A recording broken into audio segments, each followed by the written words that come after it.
Patrimoine. Salut sur vous.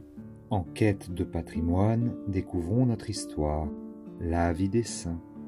26 octobre, nous fêtons Saint Front. Saint Front, l'un des 72 disciples, fut envoyé par saint Pierre dans la Gaule avec saint Georges. Il quitta ce dernier dans le Velay et se dirigea vers la Basse-Guyenne. Arrivé à Vaisonne, Périgueux, il conquit un grand nombre de païens à la fois. Il rendit la santé à l'un des premiers habitants, Chilpéric, paralytique depuis 12 ans, et au gouverneur romain Aurelius, couvert d'ulcères. Ces deux personnages se convertirent avec leur famille. Aurelius donna sa maison à l'apôtre pour y élever une église. Saint Front ressuscita le fils d'une pauvre veuve retiré mort d'un puits, et peu de jours après, un autre jeune homme, Chronope, qui devint son disciple.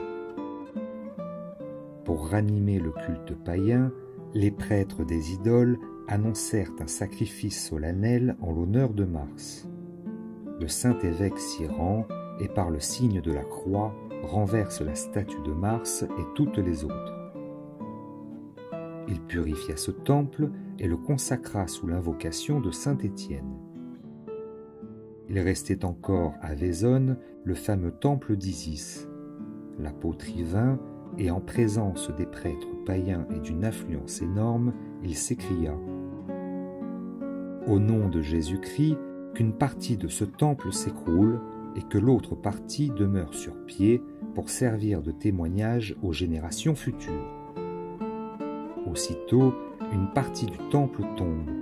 L'autre, resté debout, rend encore témoignage à la mission divine de Saint Front. Le gouverneur romain, Quirinius, fit arrêter Saint Front et ses 4 disciples. Ceux-ci, après d'horribles supplices, eurent la tête tranchée. Le gouverneur n'osa faire mourir Saint Front dans la crainte d'une émeute. Il se contenta de l'envoyer en exil. L'apôtre en profita pour évangéliser plusieurs contrées. Il visita à Metz Saint-Clément, à Vélone Saint-Georges, et il alla avec lui voir à Tarascon Sainte Marthe. Les 2 apôtres se rendirent ensuite à Toulouse, où ils apprirent le martyre de leur ami Saint Saturnin.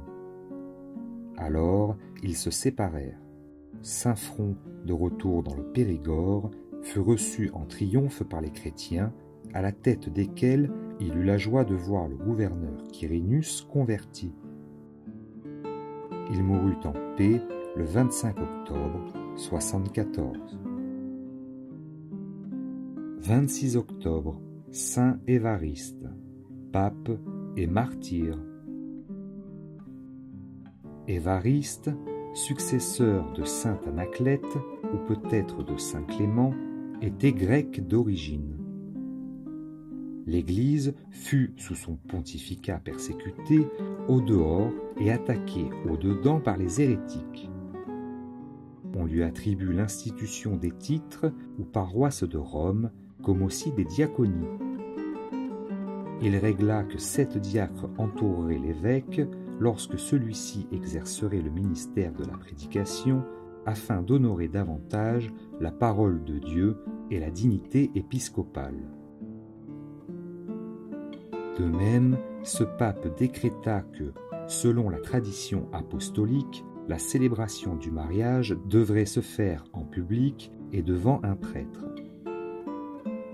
Il reçut l'Apocalypse que saint Jean avait récemment composé lors de son exil à Patmos pour réconforter les chrétiens dans l'épreuve, en leur donnant l'assurance du triomphe final du Christ roi.